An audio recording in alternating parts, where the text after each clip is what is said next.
Hello दोस्तों, कैसे हैं आप सब? Hope you are doing very good. तो आज हम लोग मिलते हैं नए वीडियो के साथ जिसमें हम लोग सेंटर ऑफ मास तो रेसिडुअल बॉडी को डिस्कस करने वाले हैं। ये एक ऐसा टॉपिक है जो कि एनडीए में अगर सेंटर ऑफ मास से अगर आपका कोई क्वेश्चन आना है तो यही एक स्पेसिफिक टॉपिक होगा जहाँ से क्वेश्चन आता है।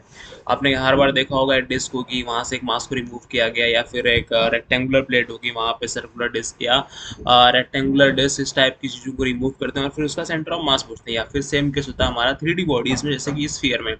ओके। सो इस टाइप के प्रॉब्लम को हैंडल करने के लिए बेसिकली आज हम लोग ये पूरा वीडियो डेडिकेटेड है इसके लिए। तो पूरा वीडियो अंत तक देखिएगा, आपको एक चीज़ क्लियर हो जाएगा। ठीक है, तो स्टार्ट करते हैं। तो यहाँ पर हम लोग बेसिकली दो अप्रोच देखने वाले हैं, दो मेथड देखने वाले हैं इसको सॉल्व करने के।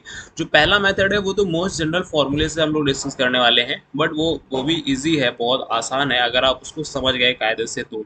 ठीक है।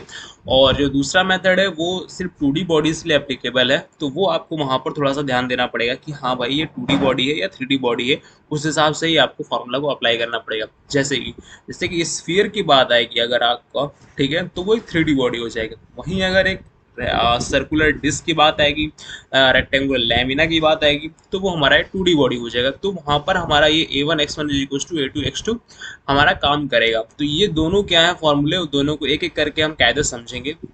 तो पहला फॉर्मूला तो सिंपल आर वेक्टर का है। आर वेक्टर हमारा ये सेंटर ऑफ मास का वेक्टर है, जो कि हम लोग इसको लिखते हैं m1 r1 vector plus m2 r2 vector up to जितना भी मास आपका दिया गया हो upon m1 plus m2 upon मतलब कि net mass of the system. ठीक है।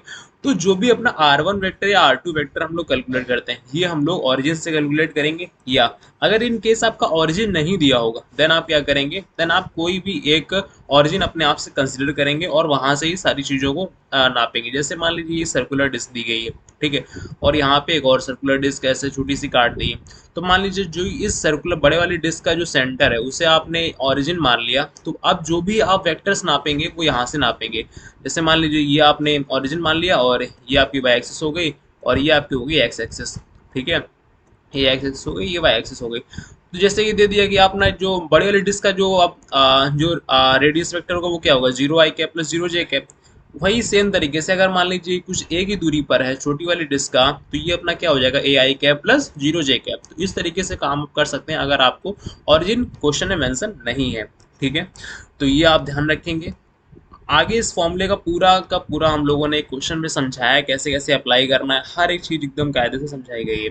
दूसरी है 2D फिगर्स में। 2D फिगर्स में जो A1x1 = A2x2 वाली बात है, ये काफ़ी आसान पड़ जाती है, आप अगर ये डायरेक्ट फॉर्मूला ना लगाना चाहें तो। ठीक है, तो इसमें क्या होता है, जो हमारा A1 होता है the area of the residual body. जो बॉडी बची हुई है, मान लीजिए पहले ये पूरी डिस्क थी, अब उससे इतना सा पार्ट हम लोग निकाल दिया, तो ये जो बचा हुआ पार्ट है, ये जो बचा हुआ पार्ट है जिसको मैं रेड लाइन से कवर कर रहा हूँ, जो बचा हुआ पार्ट है, तो जो बचा हुआ पार्ट है that is the residual body. ठीक है, तो A1 जो होगा वो एरिया होगा रेसिडुअल बॉडी का, A2 जो होगा वो एरिया होगा रिमूव्ड बॉडी का। रिमूव्ड जो बॉडी को निकाला गया है, जिस बॉडी को जिसको काट के बाहर किया गया है। और जो x1 x2 होगा वो फिर से R1 R2 की तरीके ही एक रेफरेंस पॉइंट से नापे जाएंगे।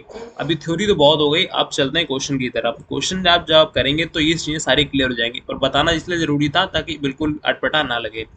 So let's see the question. तो क्वेश्चन हमारा इस प्रकार से है, a small sphere of radius capital R is removed from the sphere of the radius 6r। तो जैसे इस स्फीयर की बात आ गई तो हमारी एक चीज़ तो क्लियर हो गई कि एक 3D ऑब्जेक्ट है, और 3D ऑब्जेक्ट में हमारा क्या होता है कि हम सेकेंड वाला जो हमारा ट्रिक है वो अप्लाई नहीं कर सकते हैं। Then we have to go for the that long method. ये लॉन्ग मेथड कहें या अपना जनरल मेथड कहें, लॉन्ग तो नहीं है वो बट जनरल है। ठीक है, तो जो बड़ा वाला स्फीयर उसकी रेडियस 6r है। ठीक है, उससे हमारा जो छोटा सा स्फीयर है ये, उसको जो रेडियस आर का है वो रिमूव किया गया। ठीक है, ये कैपिटल एम मास आप ना कंसिडर करिए, ये आपको कंसिडर करना है कि जो बड़े वाले का मास है that is 4m। Okay, the mass of the sphere of the radius 6r is 4m। Okay, then determine the centre of mass coordinates of the residual body. तो आपसे पूछा है जो रेसिडुअल बॉडी है उसका सेंटर ऑफ मास का coordinate कहाँ पर होगा। तो हम लोग इसको फर्स्ट मेथड से सॉल्व करने वाले हैं, ये आपको तो क्लियर हो गया होगा।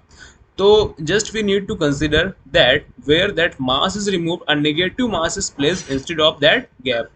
तो आपको क्या करना है, जैसे मान लीजिए कि ये जो अपनी बॉडी है, मान लीजिए ये कोई बॉडी है, ठीक है, यहाँ से इस हिस्से को निकालना है, इस हिस्से को निकालना है।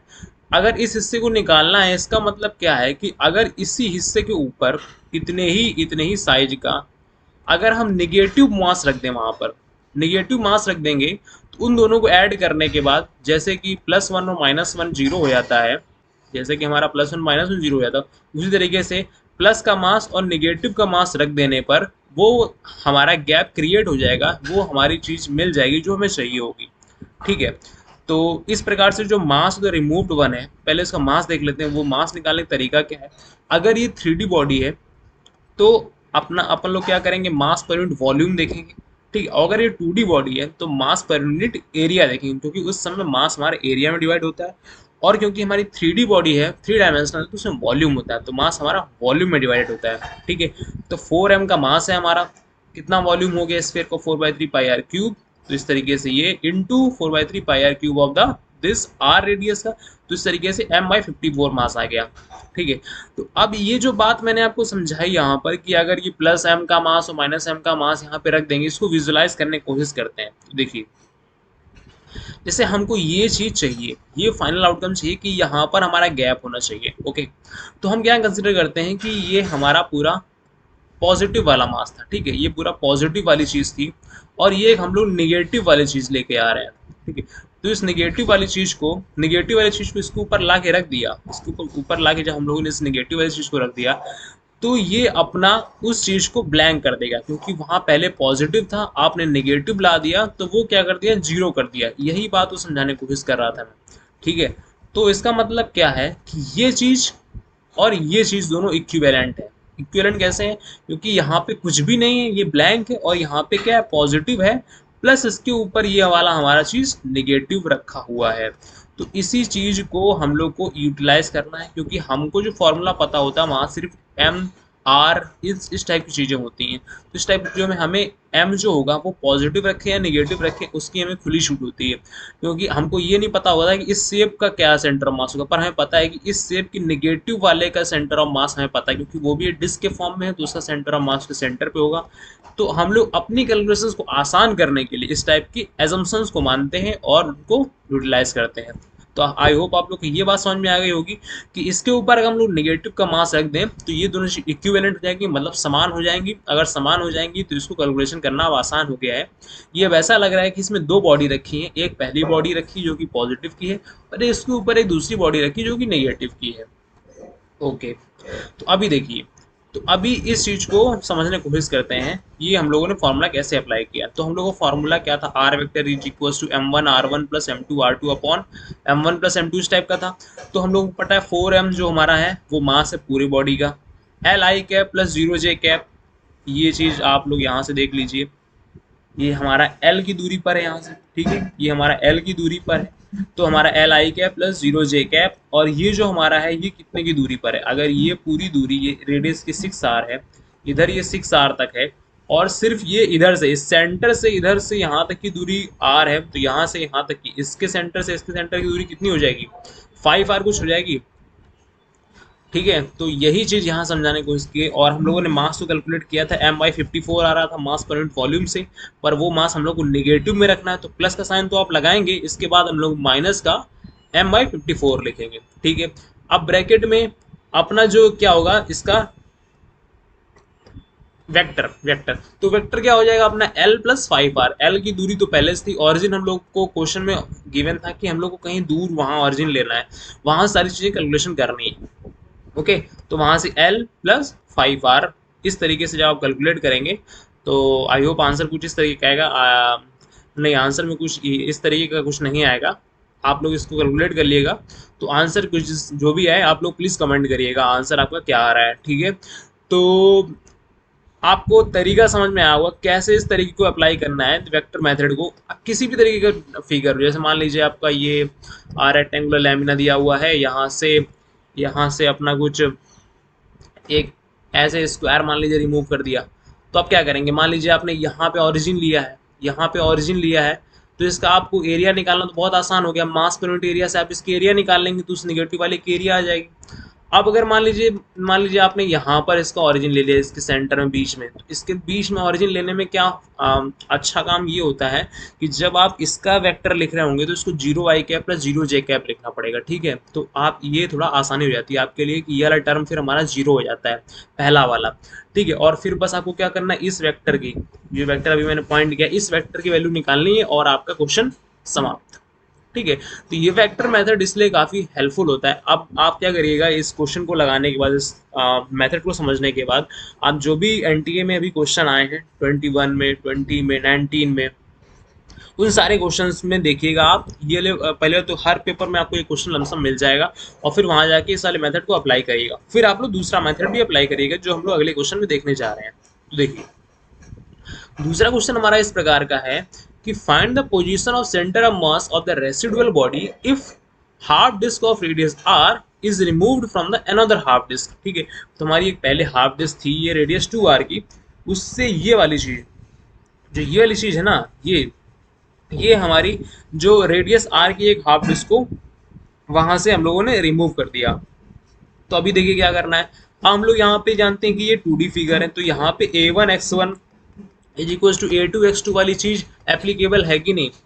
अगर एप्लीकेबल है तो वो हम लोग यूटिलाइज कर सकते हैं।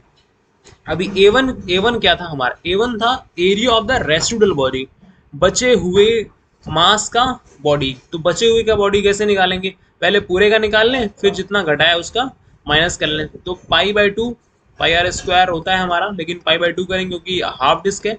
देन पाई/2 2r इंटू 2r माइनस पाई/2 r इंटू r। तो इस तरीके से हमारा हम लोगों ने इसको 3a और a कैसे लिखा, वो यहाँ के रेफरेंस से लिखा है कि अगर A2 जो हमारा रिमूव्ड किया बॉडी है उसका मास कितना, उसका एरिया कितना हो जाएगा, पाई/2 r इंटू r। अगर इसको a मानेंगे तो ये 3 टाइम्स a आएगा, ठीक है। तो a और 3a इसलिए माना है क्योंकि दोनों इक्वल में लिखेंगे हम लोग, और वहां से हम लोग इनको कैंसल आउट भी कर सकते हैं। अब रेफरेंस पॉइंट जो लेना है, वो मैंने कहा था रेफरेंस पॉइंट आप देख लीजिएगा जहां से भी लेना चाहें। तो हम लोग रेफरेंस पॉइंट अगर यहाँ इसके सेंटर से लेंगे, अगर इसके सेंटर से लेंगे तो हमारा क्या हो जाएगा, तो जो x2 हो जाएगा, इसका जो जो हाफ डिस्क का होता है वो हम लोग को सेंटर ऑफ मास पता होता है क्या होता है, 4r/3π। तो इसके यहाँ इसके ऊपर से यहाँ पर, यहाँ कहीं इसका सेंटर ऑफ मास रहा होगा 4r/3π, ओके। तो इस तरीके से जब हम लोग फॉर्मूले को अप्लाई करेंगे तो यहाँ पे सिर्फ x1 ही अननोन रहा, क्योंकि ये 3a पता था हमको, रेसिडुअल बॉडी का एरिया। ये x1 क्या है, रेसिडुअल बॉडी का सेंटर ऑफ मास, ठीक है।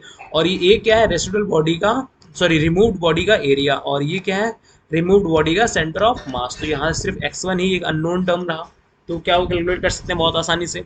आई होप आप लोग ये ट्रिक भी अच्छे से समझ में आई होगी। अगर पूरा वीडियो आप लोगों ने अंत तक देखा है तो प्लीज़ चैनल को सब्सक्राइब करिए और लाइक करके जाइएगा, और ज़्यादा से ज़्यादा अपने दोस्तों के साथ शेयर करिए। Thanks a lot for watching this video. जय हिंद।